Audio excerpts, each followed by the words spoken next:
Would Russia cut its losses and pull out of this war in Ukraine? There is precedent for that. Russia's invasion of Afghanistan in 1979 shares a number of similarities with its attack now on Ukraine, not just in how the war in Ukraine began or the support role played by the United States, but also because of how many Russian soldiers have died so far. Joining me now here in Washington, CNN national security analyst Peter Bergen. Peter, you've studied both of these conflicts extensively. You wrote an op-ed about this on CNN.com. And there it is right there, the number that puts Vladimir Putin at risk. Let's talk about the start of the war, the start of the Russian invasion in Afghanistan, some of the similarities. What are you seeing?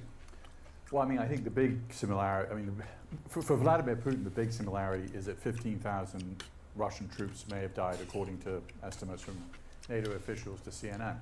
Well, the official numbers during the 1980 war against the Soviets is 15,000 Russian soldiers dead. So in 9 years of war during the 80s, 15,000 Russian soldiers died. In 1 month of war in Ukraine, 15,000 Russian soldiers have died. Now, Vladimir Putin understood that the Berlin Wall fell when the Soviets pulled out of Afghanistan. He knows it's not an accident. He was a young KGB officer in East Germany at the time. It was a signal event in his life. So he must be keenly aware that, you know, things can change, not in his favor, if enough body bags start going home. And going further back in Russian history, you know, the Romanovs, basically, they lost World War I. They, you know, first of all abdicated and then were executed. So Putin is well aware of this Russian history, that if you fail in wars, that it could be a big problem for you yourself. Right, they don't typically stick around when they've suffered a loss like they're experiencing right now. And the Ukrainians are fighting back, not exactly the way the Afghans did during the war in Afghanistan, but they are fighting back in less, I guess, you know, catastrophic terms. They're using Molotov cocktails. They've obviously had many demonstrations and so on. But from their perspective, they are making it very clear they're not going to be suppressed by Putin. They are going to mount this resistance. And in many ways, it does remind you of how things went in Afghanistan. Yeah, and the big difference, Jim, is that the Ukrainians are much better armed than the Afghans. The Afghans didn't have Stinger anti-aircraft missiles till 1986, i.e. 7 years into the war. Yeah. Here, the Ukrainians have them already, and they have the Javelin, they have very effective British anti-tank weapons, and, you know, the results speak for themselves. So, you know, the Russian, you know, kind of failure in Ukraine is happening rather dramatically, if indeed they fail. I mean, it's an open question, but they're clearly not winning and they may be losing. In Afghanistan, until '86, the Afghans put up a big fight, but they didn't have the right weapons. The Ukrainians do have the right weapons, and also if they get their hands on S-300 missiles, these are very effective anti-aircraft weapons that they know how to use.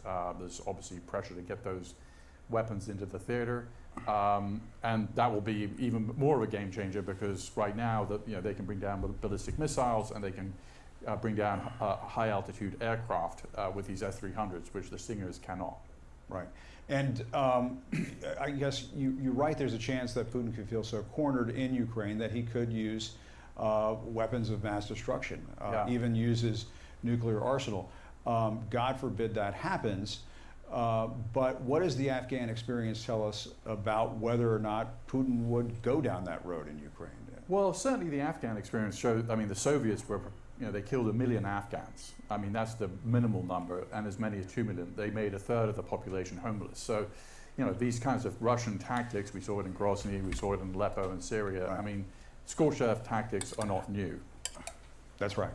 And I want to ask you about the Taliban and Afghanistan and what's happening now. The Taliban postponing the return to school for girls above the 6th grade. The U.S. representative for Afghanistan says that caught the U.S. by surprise. Perhaps that should not have come as a surprise, but help our viewers understand what's happening there right now, because we haven't touched base with you on this in some time. Yeah, I mean, I find it deeply unsurprising. Yeah. 7 months after they took power, you know, they are preventing girls who are above the age of 13 to go to school. Put that in the unsurprising file, not in the I'm deeply surprised file. And, you know, that's been part of their project from the beginning, is to exclude women from the workplace and exclude girls above a certain age from education. And the education ministry in Afghanistan said, you know, we're going to design a new uniform, and that's the problem. Well, I mean, come on.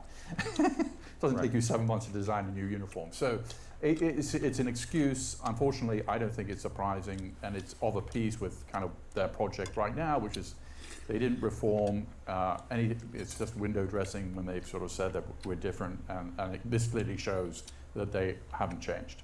Yeah, the Taliban, we didn't expect a whole lot of changes out of the Taliban, and they're not surprising us in the least. All right, Peter Bergen, thank you very much. Good to see you. 퇴직연금 1등